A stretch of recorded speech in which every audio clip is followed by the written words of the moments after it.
Hello, everyone, and welcome to another episode of the Mechanical Anime Reviews podcast. Today's episode is episode 9, and I am talking about the mecha anime that came out last season, Getter Robo Arc.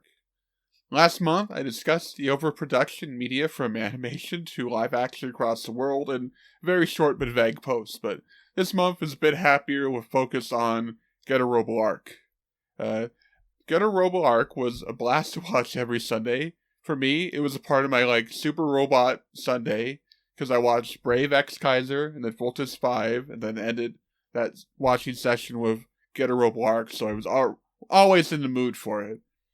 And if you were wondering, Getter Robo Arc is the final manga arc for the entire Getter Robo franchise, written by Ken Ishikawa. It is the infamous manga portion that was cancelled and never returned because of the death of Ishikawa before he could get to finishing the cliffhanger that was stuck there. The plot itself is crazy, which is just how it goes with Getter Robo in general. With the Earth under attack by Andromeda Stellation, there is only one hope: their Getter Robo Arc.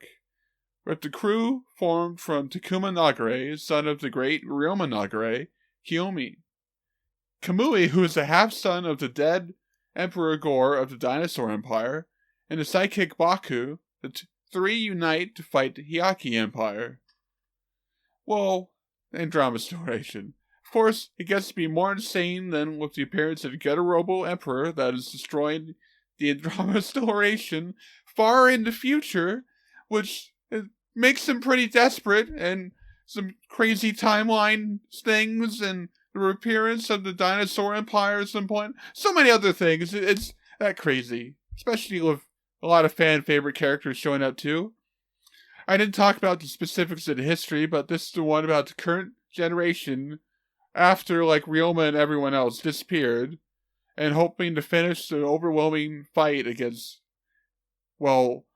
Getter energy and whatever attacks them, the Getter dragon, and hopefully escape the burdens of the past. So yeah, it's kind of relevant this time, especially concerning energy and other things. And for me, the story was very fun and creative, explosive, full of insanity, in ways that, if you know Super Robot anime, know what they like to do, pull up 11, Getter Robo Arc was there. And Takuma, Baku, and Kamui traveled through time and space for all sorts of things too. So mentions of here's the future if you don't do anything about it. So that's the arc. That's the entire story. The arc of Getter Robo Arc.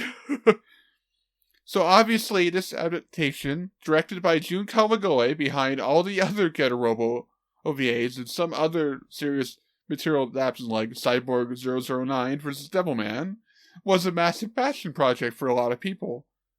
And it was like that all over the place.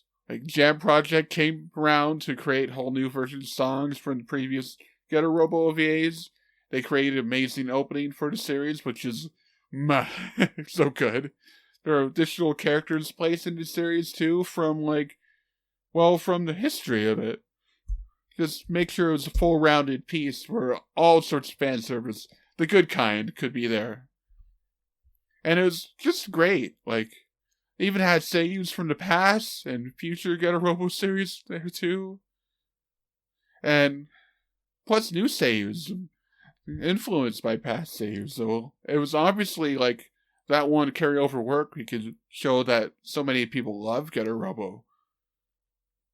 So yes, just general great story with great music and fantastic voice casting make the show just worth the experience in general. But it is far from flawless. At least from a visual level. The 2D in the show was stiff, very cut, or was just cheap as possible. There was some fantastic cuts and shots all over the place. And great manga-focused shots, or basically panels that were recreated in color on the anime itself. So clearly they know what the important moments of the anime were. It's also a very efficient production because of the cut corners. The best shots go here, and then the lackluster go here. And it's just, very budgeted, very controlled, they knew where to put things when they wanted to. And why? Well, the show was in 3D was good for the most part, especially for Getter Robo's arcs, or even some of the opponents they faced when fighting them. They had a lot of great Getter Robo action sequence with transformations and drills and Getter beams and all things all over the place. And while in other places there was a lot of copy and pasted models and bad CG moments that you knew were pretty bad. So this was a show where the insanity, the spectacle, the voice acting, the fantastic writing, and the music lifted it up. So that's how it marks my mind. That's why I love watching it every Sunday. So yes, I highly recommend watching the show if you like super robot shows. Even if you lack some Getter Robo knowledge, the show flashbacks to important moments, so you always know what's going on. Anyway, thank you for listening to my special spiel on Getter Robo Arc. I'm not sure what I'm covering next time, but I will figure that out as we go along. So thank you for listening to this episode of Mechanical Anime Reviews Podcast. I'm Scott. You can follow me on Twitter at MechAnimeReview or my blog, mechanicalanime.reviews.com. See you guys later.